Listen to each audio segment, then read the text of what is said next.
പ്രപഞ്ച സൃഷ്ടാവുമായ അല്ലാഹു സുബ്ഹാനഹു വ തആലയെ സൂക്ഷിക്കും. ജീവിതത്തിന്റെ എല്ലാ മേഖലകളും തഖ്വയോടുകൂടി ക്രമീകരിക്കണമെന്ന് ആദ്യമായി എന്നോടും ശേഷം നിങ്ങൾ ഓരോരുത്തരോടും വസിയത്ത് ഉപദേശിച്ചു. അർഹമുർ-റാഹിമീനായ നാഥൻ അല്ലാഹുവിനെ വഴങ്ങി ജീവിതം നല്ല മാർഗത്തിൽ വിനിയോഗിച്ച് നല്ല മനുഷ്യരായി ജീവിച്ച് ഇരുലോകത്തും വിജയിക്കുന്ന സുഹൃതവാന്മാരുടെ കൂട്ടത്തിൽ ഉൾപ്പെടുത്തി അനുഗ്രഹിക്കുമാറാകട്ടെ.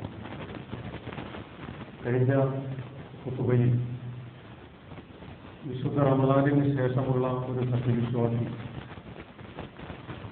നിലനിൽപ്പിന് വേണ്ടിയുള്ള പോരാട്ടത്തിന്റെ ഭൂമികയും എല്ലാ മേഖലയിലും നന്മ വ്യാപിക്കുകയും നന്മ അസ്തമിച്ചുകൊണ്ടിരിക്കുകയും ചെയ്യുന്ന ഒരു സാഹചര്യത്തിൽ അർഹതയുള്ളത് അതിജീവിക്കും എന്ന തലക്കെട്ടിൽ നിന്നുകൊണ്ടാണ് ഏതാനും ചില കാര്യങ്ങൾ സൂചിപ്പിച്ചത്. അഥവാ നിലനിൽക്കാനുള്ള അർഹതയും നിലനിൽക്കാനുള്ള യോഗ്യതയും സത്യവിശ്വാസി ഒരു മാസക്കാലം നീണ്ടുനിന്ന ആരാധനാകർമ്മങ്ങളിലൂടെ നേടിയെടുത്ത ഈമാനും ഊർജവും അതോടൊപ്പം തന്നെ അല്ലാഹു സുബ്ഹാനഹു വ തആല അവന്റെ മേൽ ബാധ്യതയാക്കിയ അംറു ബിൽ മഅ്റൂഫ് വ നഹ്യി അനിൽ മുൻകർ, നന്മ കൽപ്പിക്കുകയും തിന്മ വിരോധിക്കുകയും ചെയ്യുക എന്ന സാമൂഹ്യ ഉത്തരവാദിത്വം നിർവഹിക്കേണ്ടതിന്റെ പ്രാധാന്യത്തെക്കുറിച്ചുകൂടി സൂചിപ്പിക്കുകയുണ്ടായി. വളരെ സവിശേഷമായ ഒരു 18ാം ലോക്സഭാ തെരഞ്ഞെടുപ്പിനെ അഭിമുഖീകരിക്കാൻ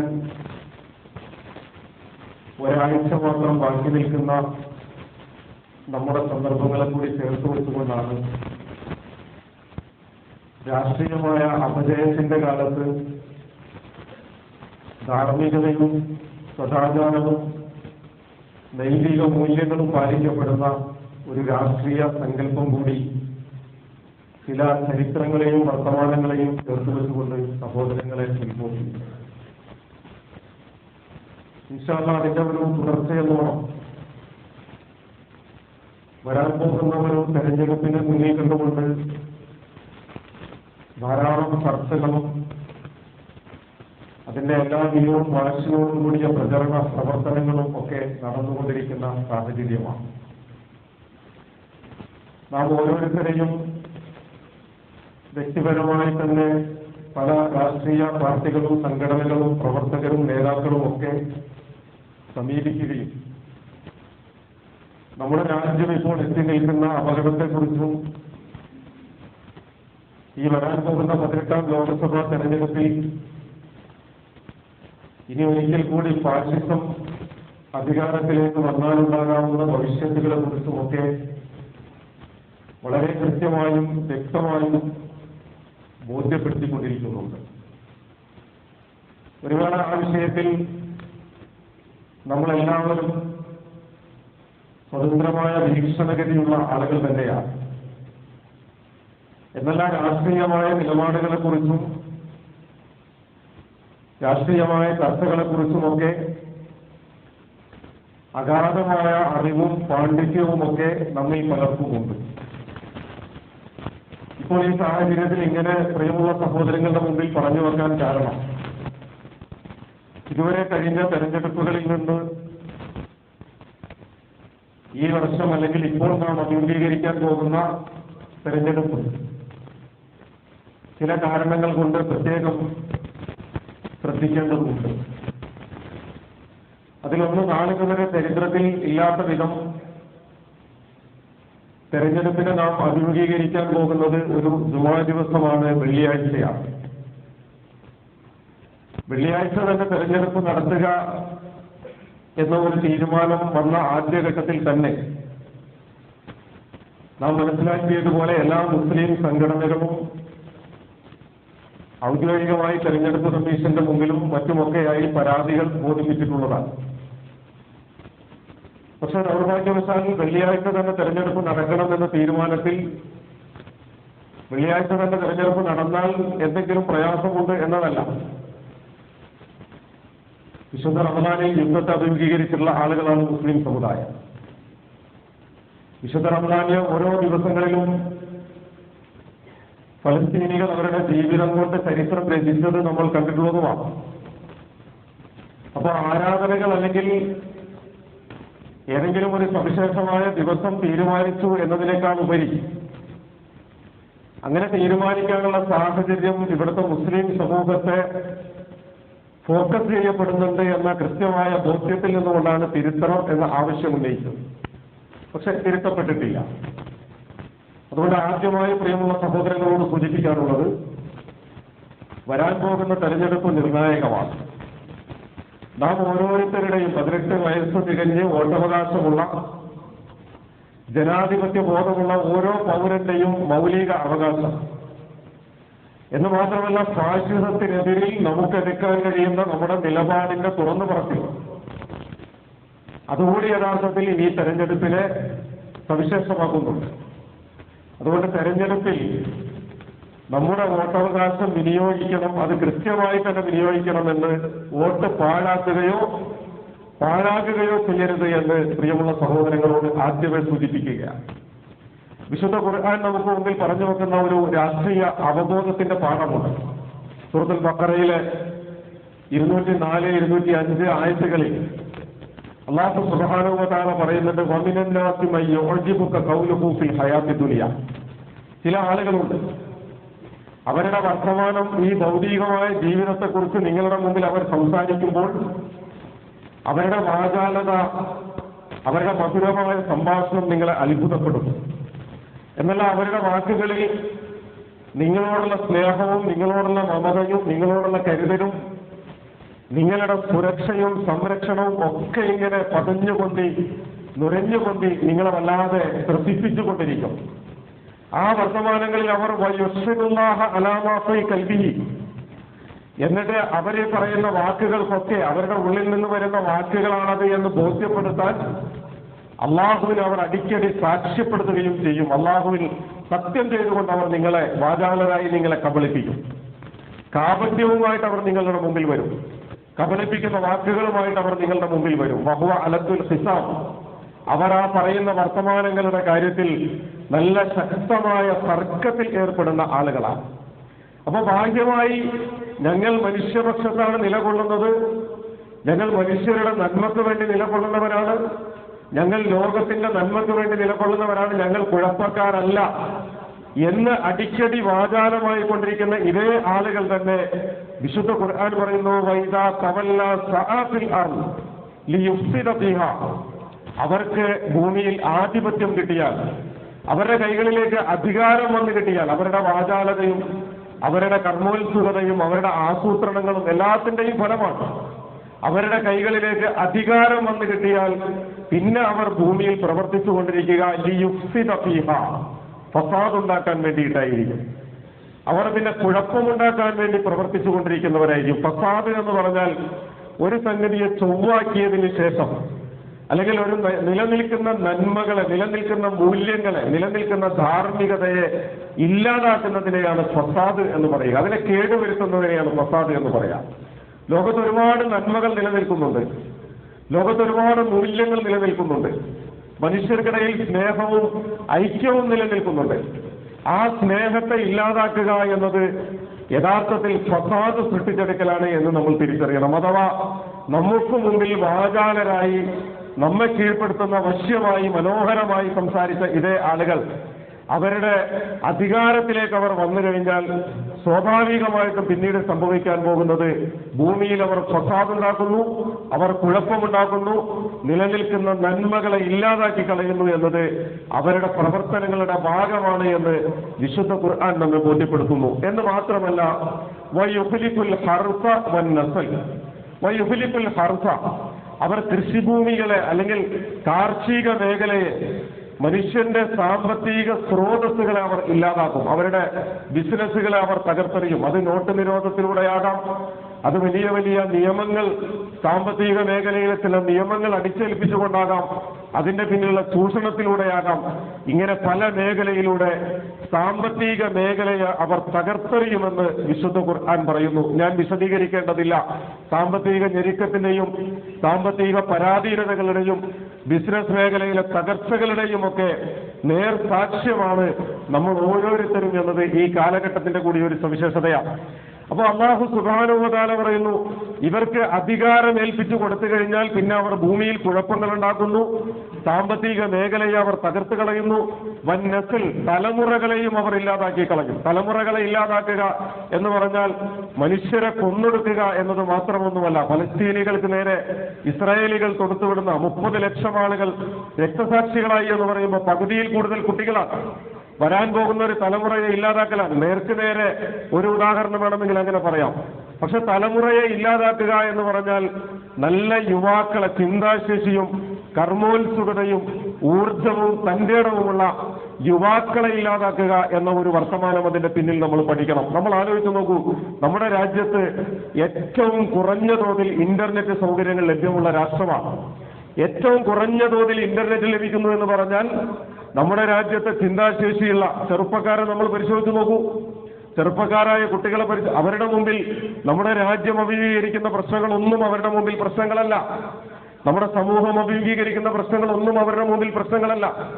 അവരുടെ മുമ്പിൽ ഗൗരവപ്പെട്ട ചർച്ചകൾ എന്ന് പറയുന്നത് മൊബൈലിലും ഫേസ്ബുക്കിലും ഇൻസ്റ്റഗ്രാമിലും ഒക്കെ ഇങ്ങനെ കളിച്ച് ഉല്ലസിച്ച് നടക്കുന്ന ആ യൗവനം ഇങ്ങനെ വിനിയോഗിച്ചുകൊണ്ടിരിക്കുന്ന കുറെ പ്രശ്നങ്ങളെ അവർക്ക് പ്രശ്നങ്ങളുള്ളൂ. അതിനപ്പുറത്തേക്ക് രാജ്യം ഏത് ദിശയിൽ പോകുന്നു, അല്ലെങ്കിൽ രാഷ്ട്രീയ സംവിധാനങ്ങൾ ഏത് കെടുകാര്യസ്ഥതയിലൂടെ മുന്നോട്ട് പോകുന്നു, രാജ്യത്ത് നമ്മൾ ആലോചിച്ച് നോക്കൂ. ഇപ്പോൾ ഇറങ്ങിയ ഏറ്റവും പുതിയ പ്രകടന പത്രികയിൽ ഫാസിസ്റ്റ് സംഘങ്ങൾ മുന്നോട്ട് വെക്കുന്നത്, അവരുന്നയിക്കുന്ന ഒന്നാമത്തെ സംഗതി ഏക സിവിൽ കോഡാണ്. ഏക സിവിൽ കോഡ് ബാഹ്യമായി നോക്കുമ്പോൾ വളരെ നല്ലതാണ് എന്നൊക്കെ ആളുകൾക്ക് തോന്നും. പക്ഷെ ഏക സിവിൽ കോഡ് വരുന്നതിലൂടെ മരണാനന്തര ചടങ്ങുകൾ, അനന്തരാവകാശം പോലെയുള്ള മുസ്ലിം വ്യക്തി നിയമത്തിൽ ഇസ്ലാമിക സമൂഹത്തിന് ശരീഅത്തനുസരിച്ച് ജീവിക്കാൻ കഴിയാത്ത വിധം അവരെ ഞെരുക്കിയെടുക്കുക എന്ന, അല്ലെങ്കിൽ മെരുക്കിയെടുക്കുക എന്ന് പറയുന്ന ഒരു വശം അതിന്റെ പിന്നിലുണ്ട്. എന്ന് മാത്രമല്ല, അതേ പ്രകടന പത്രിക തന്നെ ഉയർത്തിപ്പിടിച്ചിട്ട് അങ്ങേറ്റം തികഞ്ഞ ധാർഷ്ട്യത്തോടു കൂടിയിട്ട് അമിത്ഷാ പ്രഖ്യാപിക്കുന്നത് ഈ രാജ്യത്ത് നിന്ന് ഹൈന്ദവരും ബുദ്ധന്മാരും ഒഴികെ, ബുദ്ധമത വിശ്വാസികളും ഹൈന്ദവ വിശ്വാസികളും ഒഴികെ ബാക്കി എല്ലാവരെയും പുറത്താക്കുമെന്നാണ്. ഷുഹൈബ്, നിന്നെയും നിന്നിൽ വിശ്വസിച്ച ആളുകളെയും ഞങ്ങൾ പുറത്താക്കുമെന്ന് പറഞ്ഞ പോലെ, അല്ലെങ്കിൽ പ്രവാചകന്മാർ കടന്നു വന്ന സാഹചര്യങ്ങളിൽ ആ പ്രവാചകന്മാരോട് വഖാലല്ലദീന കഫറൂ ലിറുസുലിഹിം, ആ പ്രവാചകന്മാരോട് അവരുടെ സമൂഹം പറഞ്ഞ വർത്തമാനം നുഖരിജന്നകും മിൻ അർളിന, ഞങ്ങളുടെ നാടുകളിൽ നിന്ന് നിങ്ങളെ ഞങ്ങൾ പുറത്താക്കും, നിങ്ങളെ ഞങ്ങൾ പുറത്താക്കുക തന്നെ ചെയ്യും. അതല്ലെങ്കിൽ അവലെ തൗദിന ഫീ മില്ലത്തിന, നിങ്ങൾ ഞങ്ങളുടെ മാർഗത്തിലേക്ക് മടങ്ങി വന്നോളൂ, അങ്ങനെയാണെങ്കിൽ നിങ്ങൾക്ക് നിൽക്കാം എന്ന് പറയുന്ന അതേ വർത്തമാനം യഥാർത്ഥത്തിൽ അമിത്ഷാ ഇന്ത്യ രാജ്യത്തെ മഹാഭൂരിഭാഗം വരുന്ന, അല്ലെങ്കിൽ ഹൈന്ദവരും ബുദ്ധമത വിശ്വാസികളുമല്ലാത്ത ജനങ്ങളോട് വിളിച്ചു പറയുന്നുണ്ട്. പ്രിയമുള്ളവരെ, ഞാൻ പറഞ്ഞു വരുന്നത് എന്തുകൊണ്ട് ഇങ്ങനെ പച്ചയായി പറയേണ്ടി വരുന്നു എന്ന് ചോദിച്ചാൽ, അല്ലാഹു സുബ്ഹാനഹു വ തആല വിശുദ്ധ ഖുർആനിലൂടെ ഒരു വിഭാഗത്തിന് നാം അധികാരം നൽകിയാൽ, ഭൂമിയിൽ അവർക്ക് അധികാരം കിട്ടിയാൽ, അവരാ അധികാരം ഉപയോഗിച്ച് കൈകാര്യം ചെയ്യുന്നത് മനുഷ്യ സമൂഹത്തിന്റെ നാശത്തിന് വേണ്ടിയാണ്, നന്മകളെ ഇല്ലാതാക്കുന്നതിന് വേണ്ടിയാണ്, ധാർമ്മികത എടുത്തു കളയുന്നതിന് വേണ്ടിയാണ്, തലമുറകളെ ഇല്ലാതാക്കുന്നതിന് വേണ്ടിയാണ്, സാമ്പത്തിക സ്രോതസ്സുകളെ നശിപ്പിച്ചു കളയുന്നതിന് വേണ്ടിയാണ്. ഇങ്ങനെ തുടങ്ങി വിശുദ്ധ ഖുർആൻ വരച്ചു വെക്കുന്ന ഒരു വർത്തമാനമുണ്ട്.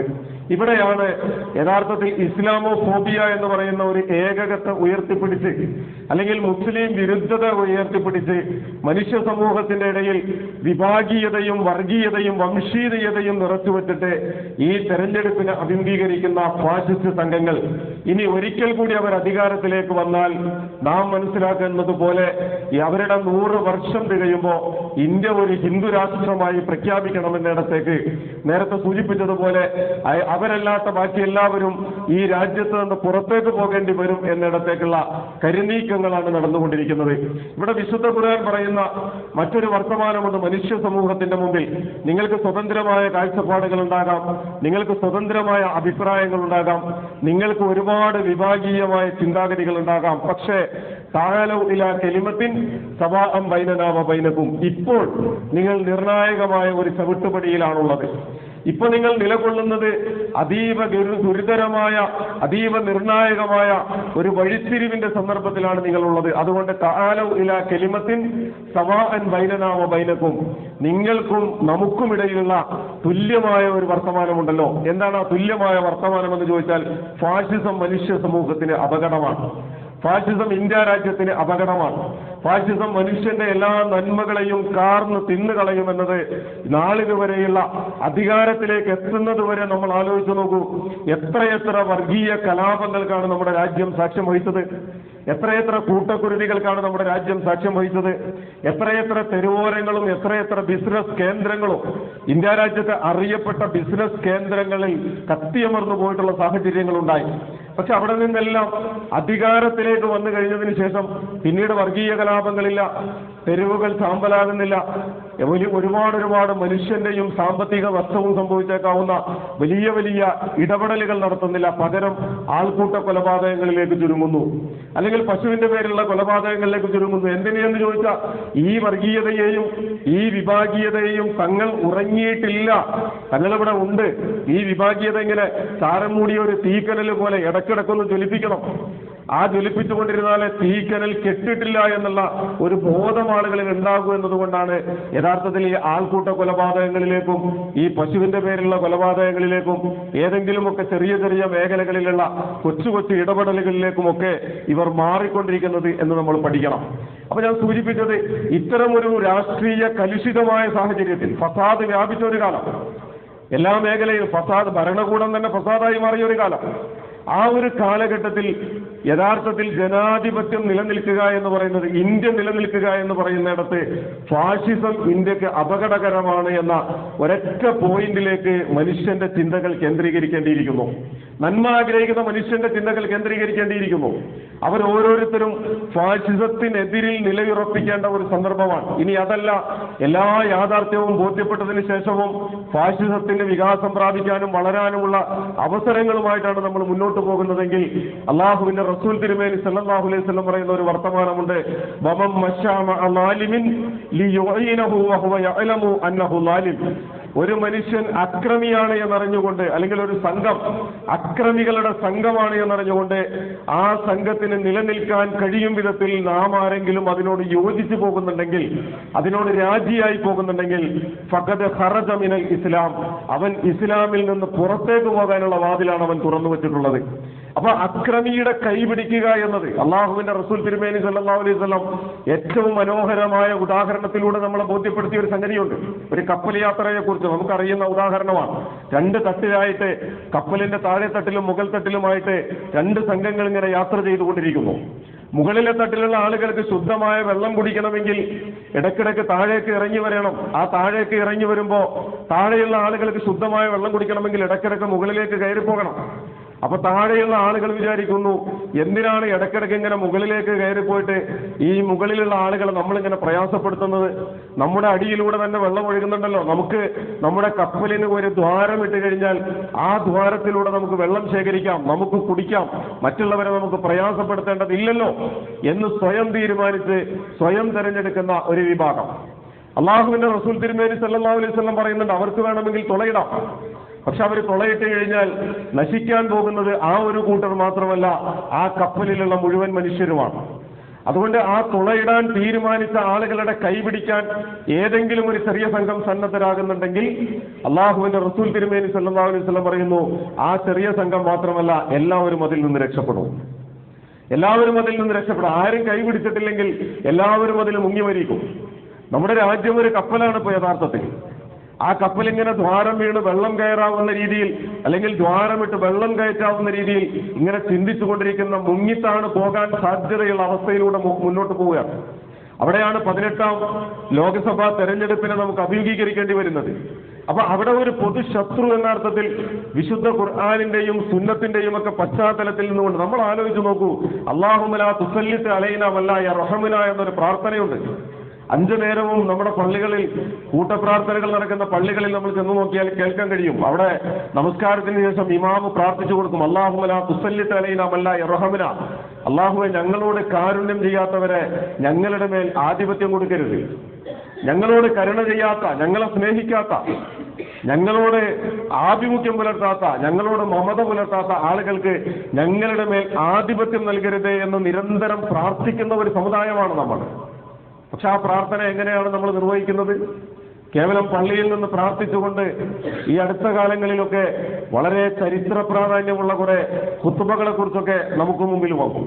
ആ ചരിത്ര പ്രാധാന്യമുള്ള ഖുത്ബകളിൽ ഒരു പണ്ഡിതൻ മിമ്പറിൽ കയറിയിട്ട് അദ്ദേഹം നടത്തിയ ഖുത്ബ, ആ ഖുത്ബയിൽ അദ്ദേഹം ആകെ പറഞ്ഞത്, അദ്ദേഹം ഇങ്ങനെ തെരുവിലൂടെ നടക്കുമ്പോൾ ഒരുപാട് സ്ത്രീകൾ, അവരുടെ അർദ്ധനഗ്നരായ സ്ത്രീകൾ എന്ന് പറഞ്ഞാൽ ഔറത്ത് പുറത്ത് കാണിച്ചുകൊണ്ടുള്ള സ്ത്രീകൾ ഇങ്ങനെ നടക്കുന്നുണ്ട്. അവരങ്ങാടികളിലുണ്ട്, ഷോപ്പിംഗ് മാളുകളിലുണ്ട്, കല്യാണ വീടുകളിലുണ്ട്, എല്ലായിടത്തും അവരുണ്ട്. പള്ളിയിൽ ഇങ്ങനെ ആളുകൾ നിറഞ്ഞിരിക്കുകയാണ്. പള്ളിയിൽ പുരുഷന്മാരും സ്ത്രീകളുമൊക്കെ നല്ല മനോഹരമായ വസ്ത്രം ധരിച്ച് ഈമാനികമായ ആവേശത്തോടു കൂടിയിട്ട് പള്ളി ഇങ്ങനെ നിറഞ്ഞു കവിയുന്നുണ്ട്. അപ്പൊ അദ്ദേഹം മിമ്പറിലേക്ക് കയറിയിട്ട് അദ്ദേഹം ചോദിച്ചത്, അദ്ദേഹം ഹംദും സലാത്തും ചൊല്ലിയതിനു ശേഷം പറഞ്ഞു, അങ്ങാടിയിൽ വെച്ച് നഗ്നരായ ഏതാനും സ്ത്രീകൾ എന്നോട് പരാതിപ്പെട്ടു. ആളുകൾ ഇങ്ങനെ അദ്ദേഹത്തെ തുറച്ചു നോക്കി. എന്താണ് അദ്ദേഹം ഈ പറയുന്നത്? അങ്ങാടിയിൽ വെച്ചിട്ട് നഗ്നരായ സ്ത്രീകൾ അദ്ദേഹത്തോട് പരാതിപ്പെട്ടു എന്നാണോ? അദ്ദേഹം വീണ്ടും പറഞ്ഞു, അതേ വാക്ക് വീണ്ടും അദ്ദേഹം ആവർത്തിച്ചു. അതിനുശേഷം അദ്ദേഹം പറഞ്ഞു, നിങ്ങൾ ഈ ഇരിക്കുന്ന ഓരോരുത്തരും ഉണ്ടല്ലോ, നിങ്ങൾ ഓരോരുത്തരുടെയും സ്ത്രീകളാണ് ഈ അങ്ങാടികളിലൂടെ നടന്നു നീങ്ങിക്കൊണ്ടിരിക്കുന്നത്. അവരങ്ങനെ മുന്നോട്ട് പോവുകയും നിങ്ങളിങ്ങനെ പള്ളിയിൽ വന്ന് നമസ്കരിക്കുകയും ചെയ്യുന്നുണ്ടെങ്കിൽ അള്ളാഹുവിന്റെ മുമ്പിലേക്ക് അവരെ കൂടി രക്ഷപ്പെടുത്തി കൊണ്ടുപോകേണ്ട ബാധ്യത നിങ്ങൾക്കില്ലേ? വാ, നമുക്ക് നമസ്കരിക്കാം, നമുക്ക് പിരിയാം. അത്രയേ ഉള്ളൂ അദ്ദേഹത്തിന്റെ കുത്തുക. നമ്മൾ നമസ്കരിച്ചാൽ മതി, നമ്മൾ പ്രാർത്ഥിച്ചാൽ മതി, പരിഹാരമുണ്ടാകുമെന്നാണോ നമ്മൾ കരുതുന്നത്? അപ്പൊ അല്ലാഹുമ്മ ലാ തുസല്ലിത്ത് അലൈനാ മല്ലാ യർഹമുനാ എന്ന് എത്രയോ കാലമായി നമ്മൾ നിരന്തരം പ്രാർത്ഥിച്ചുകൊണ്ടിരിക്കുന്ന പ്രാർത്ഥനയെ കുറിച്ച് ആലോചിച്ചു. അല്ലാഹുവേ, ഞങ്ങളുടെ മേൽ ഞങ്ങളോട് കരുണ കാണിക്കാത്ത ആളുകൾക്ക് നീ ആധിപത്യം നൽകല്ലേ എന്ന് നിരന്തരം പ്രാർത്ഥിച്ചുകൊണ്ടിരിക്കുന്ന ഒരു സമുദായത്തിന് യഥാർത്ഥത്തിൽ സ്വാശ്രയത്തിനെതിരെ അവർക്ക് നിർവഹിക്കാനുള്ള ബാധ്യതയുടെ ഏറ്റവും മൂർത്തമായ രൂപമാണ് ജനാധിപത്യത്തിൽ വോട്ടവകാശം എന്ന് പറയുന്നത്. ഒരു ഹദീസ് കൂടി ഞാൻ ചേർത്ത് വെക്കാം. അല്ലാഹുവിന്റെ റസൂൽ തിരുമേനി സല്ലല്ലാഹു അലൈഹി വസല്ലം പറയുന്നുണ്ട്, വല്ലദീ നഫ്സി ബിയദി, എന്റെ ആത്മാവ് ആരുടെ കയ്യിലാണോ അവനെ കൊണ്ട് സത്യം, അഥവാ അള്ളാഹുവിനെ കൊണ്ട് സത്യം. അള്ളാഹുവിന്റെ റസൂൽ തിരുമേനി സല്ലല്ലാഹു അലൈഹി വസല്ലം അള്ളാഹുവിനെ കൊണ്ട് സത്യം ചെയ്ത് പറയുന്നു, ലതഅമുറുന്ന ബിൽ മഅറൂഫി വലതൻഹൗന അനിൽ മുൻകർ, നിങ്ങൾ നന്മ കൽപ്പിക്കുകയും തിന്മ വിരോധിക്കുകയും വേണം. നിങ്ങൾ നന്മ കൽപ്പിക്കണം, നിങ്ങൾ തിന്മ വിരോധിക്കണം. അങ്ങനെ ആരെങ്കിലും ചെയ്യുന്നില്ലെങ്കിൽ ഔ ലയുസല്ലിതന്നല്ലാഹു അലൈക്കും ശിറാറക്കും, നിങ്ങൾ നന്മ കൽപ്പിക്കുകയും തിന്മ വിരോധിക്കുകയും ചെയ്യുന്നില്ലെങ്കിൽ അല്ലാഹു സുബ്ഹാനഹു വ തആല നിങ്ങളുടെ മേൽ ഉപദ്രവകാരികളായ ഭരണാധികാരികൾക്ക് ആധിപത്യം നൽകും. ലയുസല്ലിതന്നല്ലാഹ്, അല്ലാഹു ആധിപത്യം നൽകും. എന്താ കാരണം? നിങ്ങൾ നന്മ കൽപ്പിച്ചിട്ടില്ല, നിങ്ങൾ തിന്മ വിരോധിച്ചിട്ടില്ല. ഏറ്റവും വലിയ തിന്മയാണ് ഫാസിസം. ഇപ്പോൾ രണ്ട് തിന്മകളാണ് ഇപ്പോൾ ലോകത്തെ ഏറ്റവും വലുത്. അതിൽ ഒന്നാമത്തേത് ശിർക്കാണ്. അത് എല്ലാ കാലഘട്ടത്തിലും അങ്ങനെ തന്നെയാണ്. അള്ളാഹുവിൽ പങ്കുചേർക്കല ഏറ്റവും വലിയ തിന്മ സത്യവിശ്വാസിയെ സംബന്ധിച്ചിടത്തോളം. രണ്ടാമത്തെ തിന്മ എന്ന് പറയുന്നത് മനുഷ്യരുടെ അവകാശങ്ങൾ നഷ്ടപ്പെടുത്തി കളയുന്ന ഏതെല്ലാം ഏകാധിപതികളും സ്വേച്ഛാധിപതികളും. മൂസാ നബിയുടെ വടി ഇങ്ങനെ ഫിർഔൻ ചവിട്ടിപ്പിടിച്ചൊരു കാലഘട്ടത്തിലാണ് നമ്മളുള്ളത്, അല്ലേ? ഇബ്രാഹിം അലൈഹി സ്വലാത്തു വസ്സലാമിന്റെ ഈമാൻ നമ്രൂദിന്റെ കക്ഷത്തിലിരിക്കുന്ന ഒരു കാലഘട്ടത്തിലാണ് നമ്മളുള്ളത്.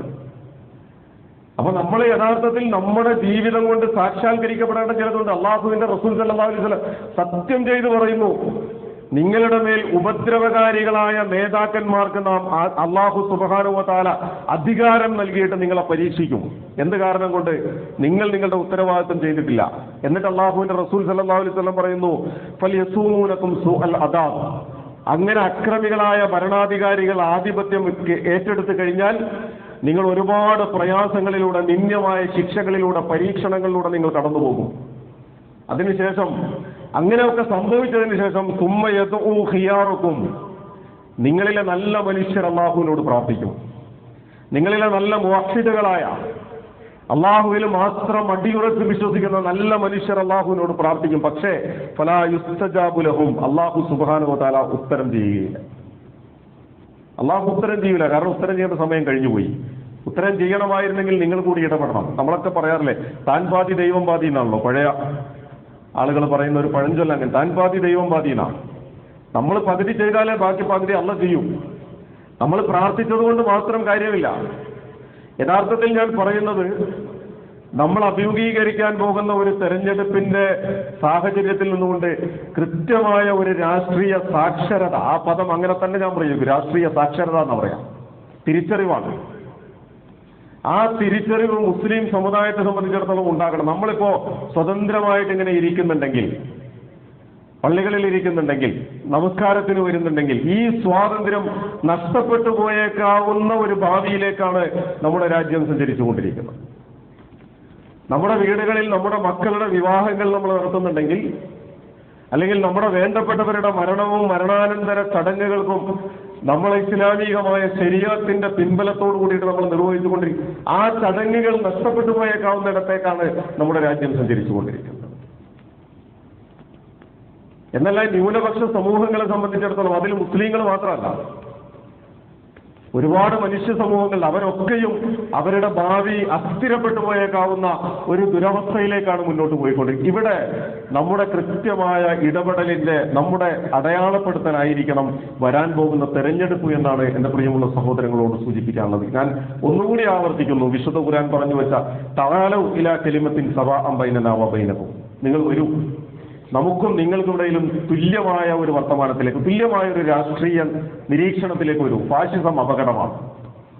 ഇന്ത്യ എന്ന് പറയുന്ന ബഹുസ്വരമായ, സമത്വമുള്ള, സാഹോദര്യമുള്ള, നീതിയുള്ള, നന്മയുള്ള, സൗന്ദര്യമുള്ള, മനോഹരമായ ഒരു രാഷ്ട്രം നിലനിൽക്കണമെങ്കിൽ ഫാഷിസം എന്ന് പറയുന്ന അതിന്റെ കടക്കൽ, എല്ലാ നന്മയുടെയും കടക്കൽ കത്തിവെച്ചേക്കാവുന്ന ഈ വർഗീയത ഇല്ലാതായാൽ മതിയാവും. അതിന് നമ്മുടെ വോട്ടവകാശം നാം വിനിയോഗിക്കണം. അതിന് നമ്മുടെ ക്രിയാത്മകമായ നമ്മുടെ ചിന്ത ഉണർന്നെണീക്കണം. നമ്മുടെ കൃത്യമായ നിലപാടുകൾ തീരുമാനിക്കപ്പെടണം. അല്ലാഹു സുബ്ഹാനഹു വ തആല നമ്മെ അനുഗ്രഹിക്കുമാറാകട്ടെ. നിർഭയത്വത്തിന്റെയും സമാധാനത്തിന്റെയും ശാന്തിയുടെയും നല്ല ഒരു നാട്, നല്ല ഒരു നാളെ പടച്ചിറപ്പ് നമുക്ക് പ്രദാനം ചെയ്യുമാറാകട്ടെ. എല്ലാ പരീക്ഷണങ്ങളെയും അതിജയിക്കാനുള്ള, പരീക്ഷണങ്ങളെ തരണം ചെയ്യാനുള്ള, പരീക്ഷണങ്ങളെ മറികടക്കാനുള്ള തൗഫീഖ് അർഹമുർ റഹീമീനായ നാഥൻ നമുക്ക് എല്ലാവർക്കും നൽകി അനുഗ്രഹിക്കുമാറാകട്ടെ.